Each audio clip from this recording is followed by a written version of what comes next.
Alright, well, welcome back to the channel, everybody.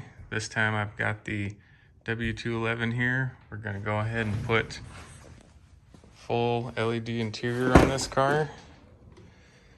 These are the kind of bulbs that I get from Amazon. They're called festoon bulbs. So I'm going to go ahead and put these style. You can see they come in a different types of shapes, but these are some of the common boxes. You know, they're not really any different than one another. They're all pretty much from China and do the same thing, but you can see they are like this in the car from the factory. We're gonna go ahead and put a lot of these and these, and then even these in certain places. These are T10, and then the only difference really between these is different lengths. So you can see that these are, I believe, 42 millimeter, and these are like a 38 millimeter. So that's what you'll want to order to get this car going. So let's go. So again, first thing we're focusing on here is the glove box. You can see there's a light here. There's only one. You pull on it from the bottom. Once you do that, you notice that it kind of, let's focus that, kind of hits this little shelf here. So that needs to kind of come down. You can pry that down. And you pull this out. And of course, as normal, pinch the one side connector. And then we've got our housing here. So you just want to bend this little contact on the right to get that out, or you can just slide it out from there. So all you really need to do is kind of pinch that, or you just pull it out.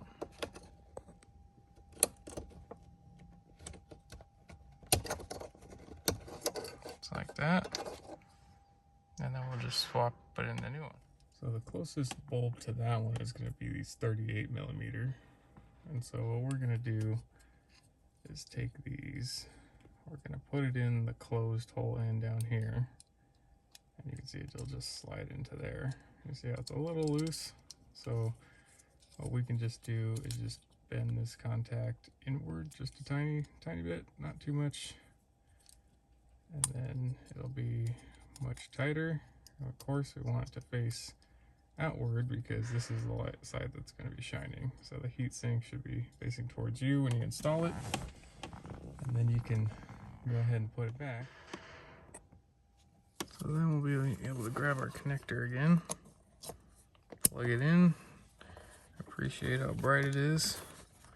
And you can put it in, connector side first, and just push it in.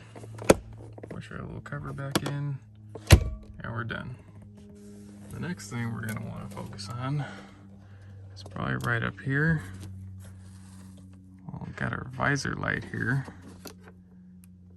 So basically you can see right here, there's kind of like a little cutout there. And then you see on the other side it's not there, so you want to focus on pulling on the side that has that little cutout.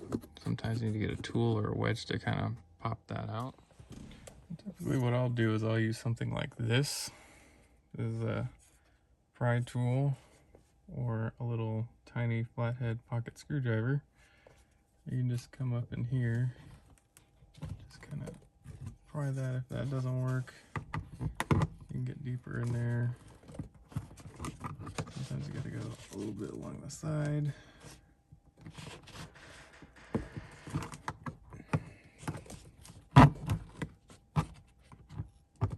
There we go. You can see that it's held by a ribbon cable, so be careful.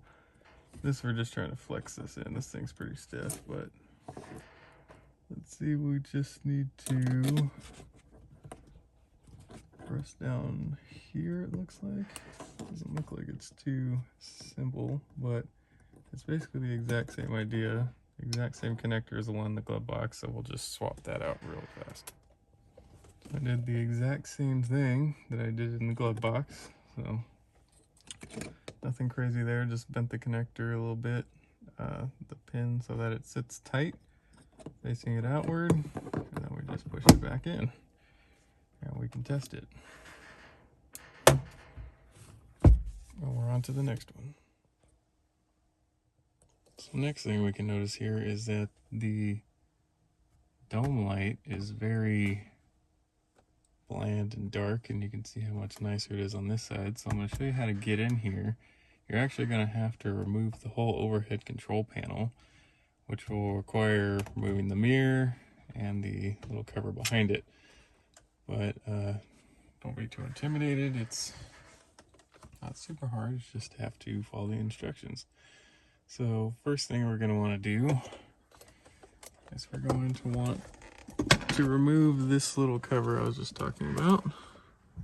So this just pulls down. It requires probably some good effort from both sides. Just want to be careful working around the windshield. That's where did I put that tool?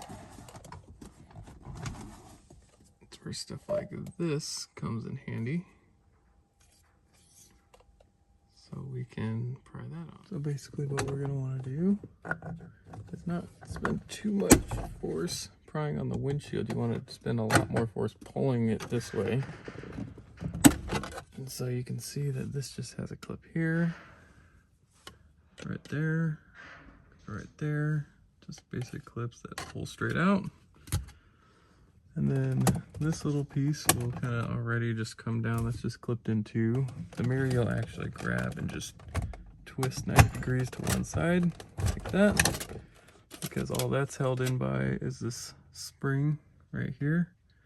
So you're basically just overcoming this. And when you put it back in, you just push it in there and just kind of pop it back up. And then, let's see if I can show you this real quick. You see there's a button right here. Mine's already kind of coming down, but you can see there's a black button here. There's one on each side. Basically all you do is you push that on both sides, just like we did in the panoramic roof video.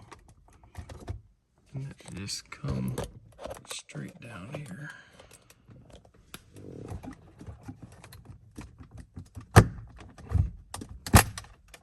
Just like that. Be very careful with the ribbon cables. They are pretty much the only ones you want to be most weary of. And then stuff like this might happen. You just need to bend the metal clips back into place. But you can see right here. See if you can see that right there. Maybe zoom in on that.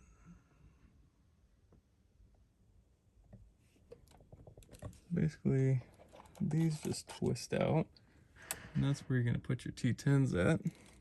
There's one on each side. You can probably see the other one. And those are the only two on this overhead control panel that you can replace in here. Unlike a W220, they were all pretty much up here, but this car is a little bit different. That's why I'm doing a separate video. So let me grab my T10 and pop it in there. So now that I've got my T10, I can pull that one out, set it aside, pop this guy in pretty simply. You can see that it just drops in there, sits like that. And then we will just push that until it drops, turn it, and we're already in business. So installation would basically just require you to make sure the connectors are, if you unplugged any like I just did, plug them back in. If you can. There we are. And you're going to start from this side. See if you can see that.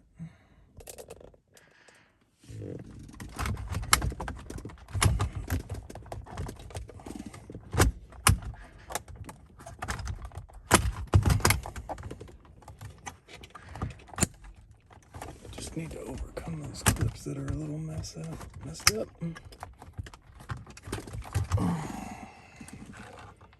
Can be a tremendous just a pain sometimes, but I'll get it done.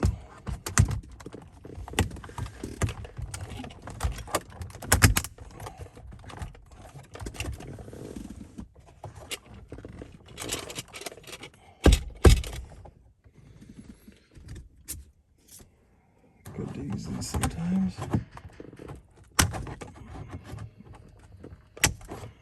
Yeah, so the overhead control panel needs to be pushed that way more. This is the part where you're probably going to get hot and frustrated, so be prepared. But I tell you, it's definitely a lot of reward when you successfully do this. So then, like I said, we're going to take this here. We got to overcome these clips. So let me get a shot of where that's mounting. So right in there, you see that big rectangular gap is where that spring is going to sit. Okay. Let me change the angle. So basically, like I said, trying to get this guy here to go in here. You want to get one side in. And once you got one side in, you want to just put it there and just put it in there and just force the other side in. So I got it in. It's just like that. Once you get that one side in, you're gonna turn it, you're gonna kind of lock it out one way so the mirror can, you know, not move. And then like that is how it's gonna go in. And so it takes a little bit of force, but you can do it. So now that we got that in, we can just turn this guy around if it's not already in the right orientation. And then we're gonna clip that in first.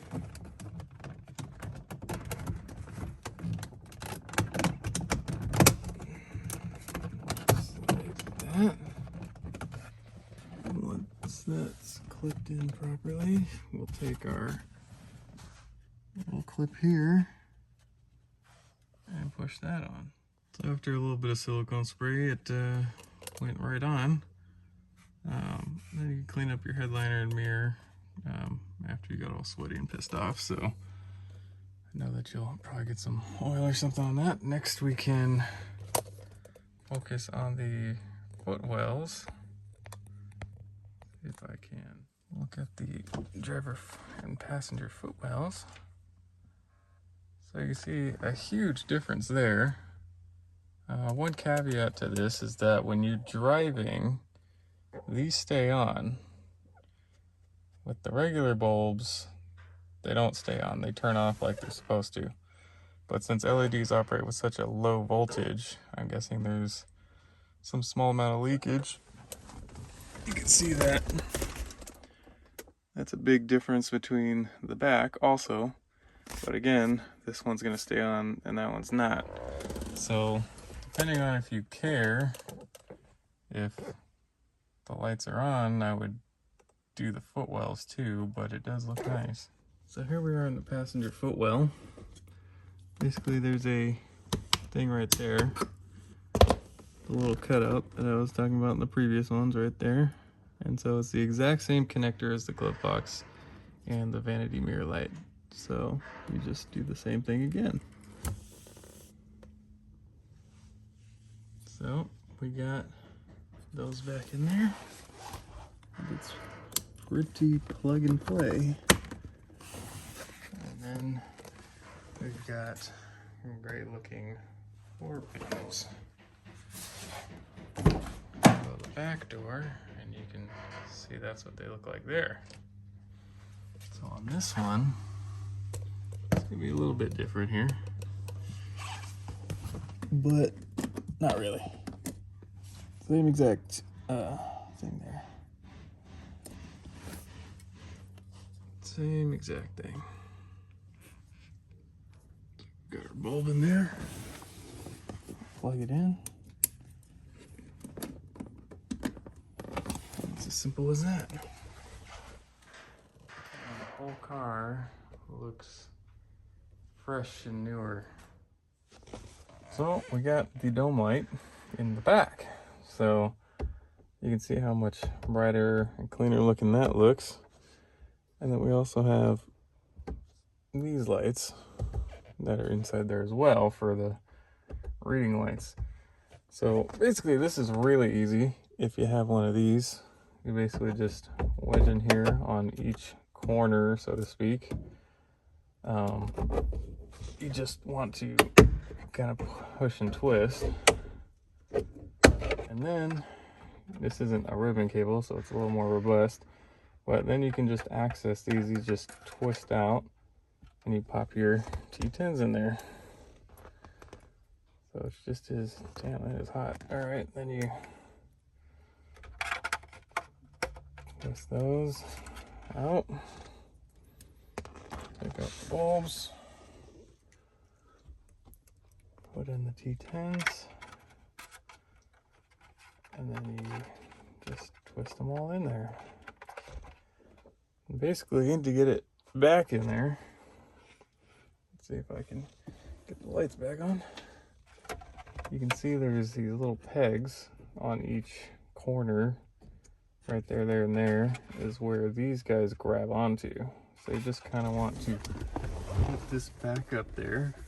Make sure that at least one of these things is touching. And let's see here. You only want to push on the corners. And that's that. But one other place I can show you here is these lights. You got the ones coming from the side on the trunk and the one up above. So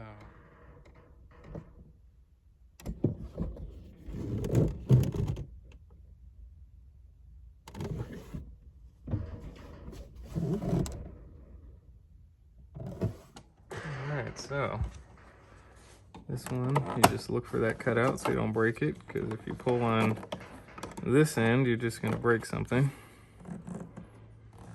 Wow, big surprise, same connector. So this car, unlike the W220, is pretty similar for pretty much all the bulbs.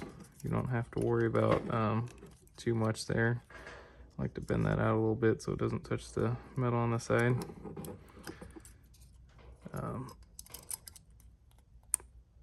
But this car, pretty updated, so it's a little bit different. And so then we're going to look at the one on top, if I can find that. Let's see if I can get a better angle on that. Yeah, so there's actually not a whole lot that kept that connector in. I pretty much just put a screwdriver here and just kind of lightly pulled that off. It's pretty much friction. There's not really any type of clip to press or release. So then you can go in there. I'll probably push it out because it's kind of hot. But we're gonna want to take another T10 here and help find its way in there. Let's see if I can get it in there. You can see it's got these little fingers just kind of going like that you got to press it through. So that looks like it. And we'll just plug it back in. So we can go ahead and push that guy back in. And push it all the way into its spot. Sometimes they don't like to turn back on unless trunk's been opened and closed again.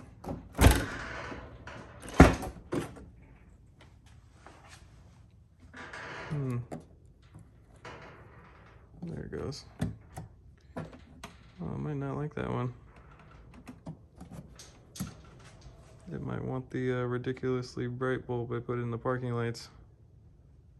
Yeah, see right there, when any of these bulbs do that, that just means that it's detecting the wrong wattage, and it's stopping and trying again. So let's try the other bulb. So these were the ones that I first ordered when I did the parking lights on the front of the car, but they were doing the same thing where they're just kind of flashing because it's the wrong wattage, or they're not the, as they call it, CAN bus ready. So I'll use these, which is the ones I ordered in replacement.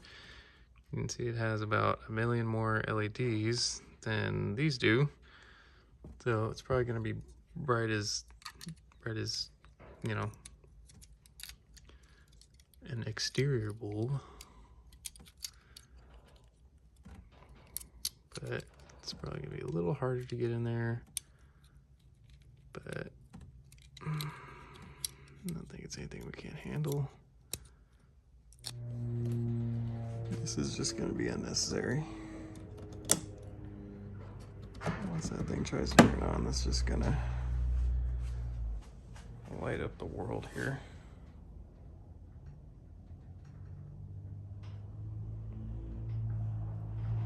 Maybe we gotta try and close the trunk again.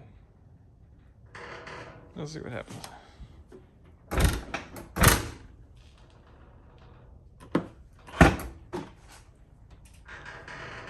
Oh, yeah, there it is. This is not too bright. That was gonna be way brighter than that, but yeah. Maybe at nighttime it's a little brighter. Let's turn it. Yeah, but I like it. It's kind of hard to tell on video, but it's illuminating the trunk all the way to the back. Yeah, it looks nicer. So I think that's pretty much all the lights. So now the car is fully LED'd out, inside and out. You can see the inside, the trunk. Got the ghost lights, interior, dome lights, the front doors, everywhere, glove box, when the car's on, vanity mirrors.